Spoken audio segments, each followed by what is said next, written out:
Getting a motorcycle right is a complicated affair because motorcyclists themselves are complicated. The Jawa 350 though might have cracked the code.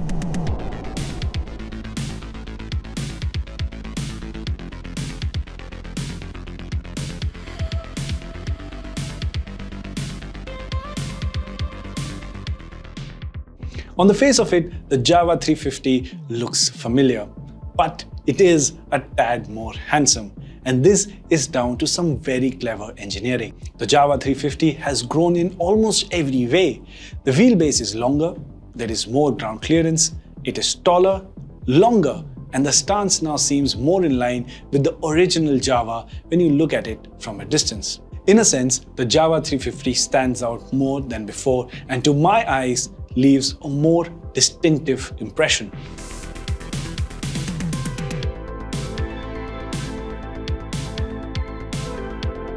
A big factor for this has to be the increase in the length of the front and the rear shock, the taller seat height with the new shape, and also the fact that the bike is slightly narrower, adding to that tall boy stance. What you also notice when you take a closer look at the motorcycle is just how well it has been put together, especially when it comes to the harnesses and the wiring routing on the motorcycle. The radiator also doesn't stick out as much as before, and there is a healthy dash of chrome on the motorcycle, even more so than last time.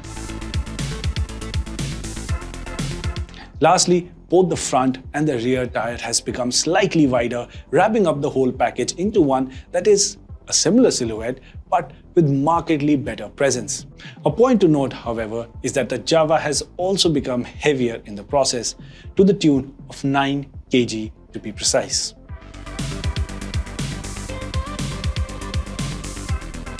Jawa did not stop only at the visual updates. They have also gone ahead and given the motorcycle a new engine and a new chassis.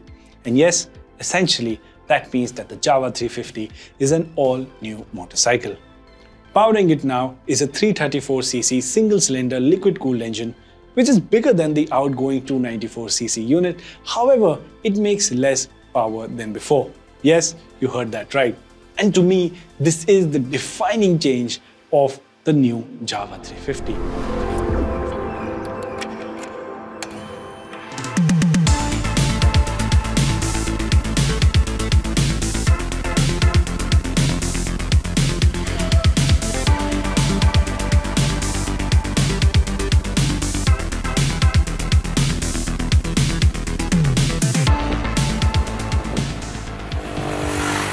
The motorcycle might be making lesser power overall, but it now gets a more relaxed state of tune, which feels more in sync with the theme of the motorcycle, which is easy retro. It's not slow though, because the second, third and fourth gear ratios are shorter, and so is the final drive. And as a result, the 350 feels quick enough still. Add to that the slip and assist clutch to the 6-speed gearbox, and the easy nature of the motorcycle really shines through. What's also good is the brake setup, which has good feedback and bite. It's not perfect, however, because you can still feel vibrations in the middle of the RPM band, especially on the handlebar and the foot pegs, but it's not so much that you would mind. And while the new chassis makes for a planted ride in almost all riding conditions, the rear suspension feels slightly on the firmer side. But that's not what I find crazy. That piece of cake is cobbled up by the instrument cluster. Trust me, prank your friends and ask them how much fuel does your motorcycle have, and look at them in wonder how they try to figure out what the fuel load is.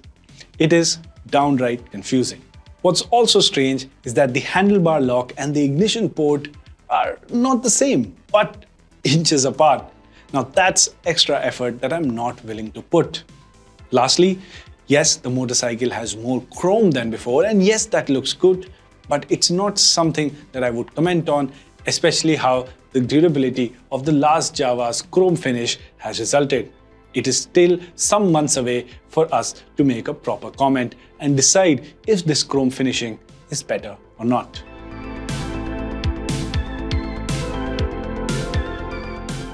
By now you have a picture of what the Jawa 350 is like. You have all the facts and numbers after all. I did have an image too, but all of that went out of the window the moment I started riding the motorcycle. Yes, there are a few things that could be better, and yes, there are a lot of things which are better than before. But what the Jawa 350 absolutely aces is the riding experience. In comparison to the older model, it is more tractable, more sedate. It likes to take things easy and it wants to give you a chance to soak in the world around you. To me, this is what the Jawa 350 should have been from day one, and it finally feels like the evolution is complete.